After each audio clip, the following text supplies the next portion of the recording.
Hello students, study with মিঠুতে তোমাদের সবাইকে স্বাগত। আমি তোমাদের মিঠু ম্যাম। আজকে প্রথম শ্রেণীর সহজ পাঠ চতুর্থ পাঠের পার্ট 2 নিয়ে চলে এসেছি। পার্ট 1-এ চতুর্থ পাঠে যে গল্পটা ছিল বিনি পিসি বামি আর দিদি এই দিকে আছে, ওই গল্পটা নিয়ে আমরা আলোচনা করেছি। এটা হচ্ছে প্রথম শ্রেণীর সহজ পাঠ চতুর্থ পাঠ, পার্ট 2।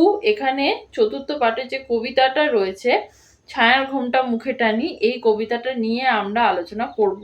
এরপরে প্রশ্ন উত্তরের ভিডিও আসবে। যদি কেউ প্রথম শ্রেণীর সহজ পাঠের চতুর্থ পাঠে যে গল্পটা রয়েছে বিনি পিসি বামি আর দিদি এই দিকে আছে, এই গল্পটার নিয়ে যে আলোচনা হয়েছে সেই ভিডিওটা যদি এখনো পর্যন্ত কেউ দেখে না থাকো তাহলে প্লেলিস্টে গিয়ে দেখে নেবে, সেখানে পরপর ভিডিওগুলো সাজানো রয়েছে। এই ভিডিওতে আমরা চতুর্থ পাঠে যে কবিতাটা রয়েছে ছায়ার ঘোমটা মুখে টানি, সেই কবিতাটা নিয়ে আমরা আলোচনা করব।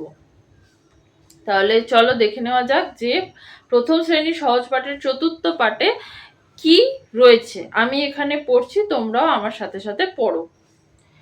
ছায়ার ঘোমটা মুখে টানি, আছে আমাদের পাড়াখানি, দিঘি তার মাঝখানটিতে, তালবন তারি চারি ভিতে, বাঁকা এক সরু গলি বেয়ে, জল নিতে আসে যত মেয়ে, বাঁশ গাছ ঝুঁকে ঝুঁকে পড়ে, ঝুরু ঝুরু পাতাগুলি নড়ে, পথের ধারেতে একখানে হরিমুদি বসেছে দোকানে, চাল ডাল বেচে তেল নুন, খয়ের সুপারি বেচে চুন, ঢেকি পেতে ধান ভানে বুড়ি, খোলা পেতে ভাজে খই মুড়ি, বিধু গয়লানি মায়ে পোয়ে, সকাল বেলায় গরু দোয়ে, আঙিনায় কানাই বলাই, রাশি করে সরিষা কলাই,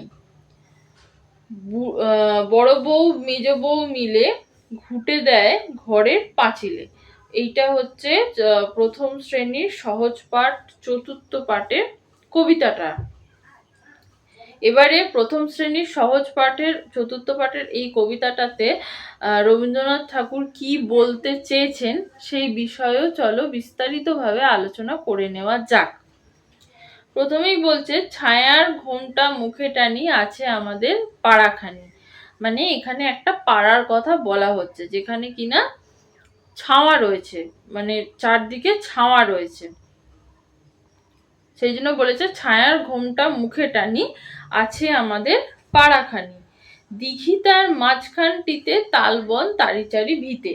মানে দিঘি যে একটা পাড়ার কথা বলা হয়েছে, সেই পাড়াটার মাঝখানটাতে একটা দিঘি আছে, আবার দিঘির চারপাশে কি রয়েছে, তালবন রয়েছে। বাঁকা এক সরু গলি বেয়ে জল নিতে আসে যত মেয়ে, সেই দিঘি থেকে জল নিতে আসে মেয়েরা, মেয়েরা জল নিতে আসে সেই দিঘি থেকে। বাঁকা এক সরু গলি বেয়ে, মানে দিঘিতে যাওয়ার রাস্তা হচ্ছে একটা সরু গলি যেটা কিনা একদম বাঁকা, তো সেই বাঁকা সরু গলি দিয়ে সব মেয়েরা জল নিতে আসে। বাঁশ গাছ ঝুঁকে ঝুঁকে পড়ে, ঝুরু ঝুরু পাতা গুলি নড়ে। বাঁশ গাছগুলো এরকম ঝুঁকে ঝুঁকে পড়েছে, বাঁশ গাছগুলো ঝুঁকে ঝুঁকে পড়েছে আর ঝুরু ঝুরু পাতাগুলি নড়ে, মানে বাঁশ গাছের পাতাগুলো নড়ছে আর ঝুরু ঝুরু ঝুরু ঝুরু করে আওয়াজ হচ্ছে। পথের ধারেতে একখানে হরিমুদি বসেছে দোকানে। পথের ধারেতে একখানে একটা মুদির দোকান আছে, সেই মুদির দোকানে যে লোক মানে যে কাকু বসে সেই কাকুর নাম হচ্ছে হরিমুদি। তো সেই জন্য বলেছে হরিমুদি বসেছে দোকানে, পথের ধারেতে একখানে হরিমুদি, মানে হরিমুদি দোকানটা পথের ধারেতেই, হরিমুদি বসেছে দোকানে।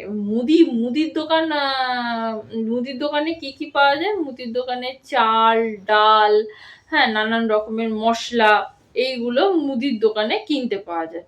তো হরিমুদি দোকান হচ্ছে পথের ধারেতে, সেই জন্য বলেছে পথের ধারেতে একখানে হরিমুদি বসেছে দোকানে, চাল ডাল বেচে তেল নুন, খয়ের সুপারি বেচে চুন। তাহলে কি কি বেচে, চাল বেচে, ডাল বেচে, নুন বেচে, তেল বেচে, আর কি বেচে, খয়ের সুপারি আর চুন বেচে। খয়ের সুপারি চুন এইগুলো, খয়ের সুপারি অনেকেই আছে কেনে, আর চুন এগুলো, চুনটা হচ্ছে তোমার পান যারা খায়, মানে পানের দোকানে যদি যাও তাহলে সেখানে দেখবে যে পানের মধ্যে চুন লাগাচ্ছে, ঠিক আছে? তো সেইগুলো বেচে। ঢেঁকি পেতে ধান ভানে বুড়ি। ঢেঁকি কি? ঢেঁকি হচ্ছে একটা মানে মেশিনের মতো, যেটা কিনা কারেন্টের সাহায্যে চলে না, পায়ে করে চালাতে হয়। একটা মেশিনের মতন একটা ঢেঁকি। তো সেখানে ধান ভানে, মানে এরকম ধানগুলো দিয়ে দেওয়া হয়, ধানগুলো দিয়ে এরকম পায়ের সাহায্যে চাপ দিয়ে দিয়ে ধানের যে খোসাগুলো হয়, খোসাগুলো ছাড়িয়ে ছাড়িয়ে চালগুলোকে আলাদা, মানে ধান থেকে চালগুলোকে আলাদা করা হয়। খোলা পেতে ভাজে খই মুড়ি। তো খোলা পেতে বা খোলা বলতে, খোলা কি? খোলা হচ্ছে, যদি তোমরা এখনো দেখতে পাওয়া যায়, যদি মেলাতে যাও তাহলে দেখবে যে অনেকেই আছে যে একটা কড়া নেয়, কড়ার মধ্যে বালি নেয়, বালি নিয়ে তার মধ্যে কিছু কাঁচা বাদাম দেয়, কাঁচা বাদাম দিয়ে সেগুলোকে ভেজে ভেজে বিক্রি করে। তো সেইগুলোকে বলা হচ্ছে যে ঢেঁকি পেতে ধান ভানে, সেটাই বলছে যে খোলা পেতে ভাজে খই মুড়ি। ধানটাকে ভাজলে সেখান থেকে খই মুড়ি এইগুলো তৈরি হয়, সেই জন্য বলছে যে ঢেঁকি পেতে ধান ভানে বুড়ি। বুড়ি কি করছে? ঢেঁকি পেতে ধান ভাঙছে, মানে ধান থেকে চাল তৈরি করছে, আবার কি করছে? খোলা পেতে খই মুড়ি ভাজছে, ঠিক আছে? বিধু গয়লানি মায় পোয়ে সকালবেলায় গরু দোয়। গয়লানি কাদের বলে? না, যাদের গরু আছে তাদেরকে গয়লা বলে, ছেলেদেরকে গয়লা বলে আর মেয়েদেরকে গয়লানি বলে, ঠিক আছে? বিধু গয়লানি, নাম কি? বিধু গয়লানি মায়ে পোয়ে মানে ছেলে, মায়ে পোয়ে, বিধু গয়লানি মায়ে পোয়ে সকালবেলায় গরু দোয়। গরু দোয়া মানে হচ্ছে গরুর দুধ দোয়া, মানে গরুর শরীর থেকে দুধ বার করা। বিধু গয়লানি মায়ে পোয়ে, মা ছেলে মিলে কি করছে না, সকালবেলায় গরু দোয়, মানে সকালবেলা যারা গয়লানি মানে গরু যাদের আছে তারা সকালবেলা গরু দোয়, একদম সকালবেলা ভোরবেলা উঠে তারা গরু দোয়, সেই জন্য বলছে সকালবেলা গরু দোয়। আঙিনায় কানাই বলাই রাশি করে সরিষা কলাই। আঙিনা মানে হচ্ছে উঠোন, ঠিক আছে? যাদের পুরনো বাড়ি আছে তারা জানো, বা এখনো অনেকের মামার বাড়ি আছে, যাদের মামার বাড়ি কিনা পুরনো বাড়ি। তো আগেকার দিনের বাড়িতে উঠোন ছিল, এখনকার দিনে যেরকম ডাইনিং থাকে সেরকমই আগেকার দিনে বাড়িতে উঠোন ছিল। আর উঠোনের মানে ওপরে কোনো ছাদ ছিল না, ফাঁকা ছিল। যাদের বাড়িতে এরকম পুরনো বাড়ি যাদের, তারা জানো, বা যাদের মামার বাড়ি বা পিসির বাড়ি, পুরনো বাড়ি যাদের আছে, যারা দেখেছো তারা জানো আঙিনা। আগেকার দিনের বাড়িতে আঙিনা ছিল, এখন থাকে না আঙিনা। তো সেই আঙিনাতে কি করছে? কানাই বলাই রাশি করে সরিষা কলাই, মানে সরিষা আর কলাই, মানে কড়াই আর কি, কড়াই টাইপের, সর্ষে আর কড়াই রাশি করে, মানে আলাদা করছে, সর্ষে আর কড়াই আলাদা করছে। বড় বউ মেজ বউ মিলে ঘুটে দেয় ঘরের পাঁচিলে। বড় বউ মেজ বউ কি করছে? বড় বউ মেজ বউ মিলে ঘুটে দিচ্ছে ঘরের পাঁচিলে। যাদের মানে গরু আছে, গরু যাদের থাকে তারা ঘুটে দেয়। তো তারা কি করছে? ঘরের পাঁচিলে ঘুটে দিচ্ছে, ঠিক আছে? এটাই হচ্ছে প্রথম শ্রেণীর সহজ পাঠের চতুর্থ পাঠের কবিতা, ছায়ার ঘোমটা মুখে টানি। এটাই হচ্ছে কবিতা। এই কবিতাটাতে আমরা বিস্তারিতভাবে আলোচনা করলাম যে রবীন্দ্রনাথ ঠাকুর এখানে কি বলতে চেয়েছেন।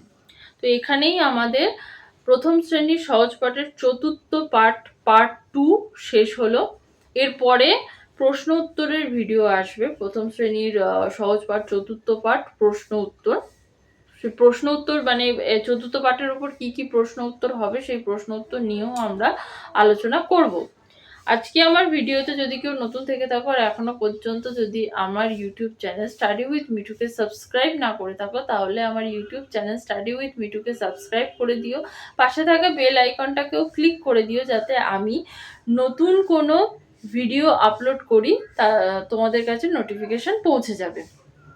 এখনো পর্যন্ত আমরা প্রথম শ্রেণীর সহজ পাঠে প্রথম পাতা থেকে তৃতীয় পাঠ পর্যন্ত পড়েছি এবং প্রশ্ন উত্তর নিয়েও আলোচনা করেছি, এবং প্রথম শ্রেণীর সহজ পাঠের চতুর্থ পাঠ নিয়েও আমরা আলোচনা করেছি। তার মধ্যে আজকের ভিডিওটা হচ্ছে একটা।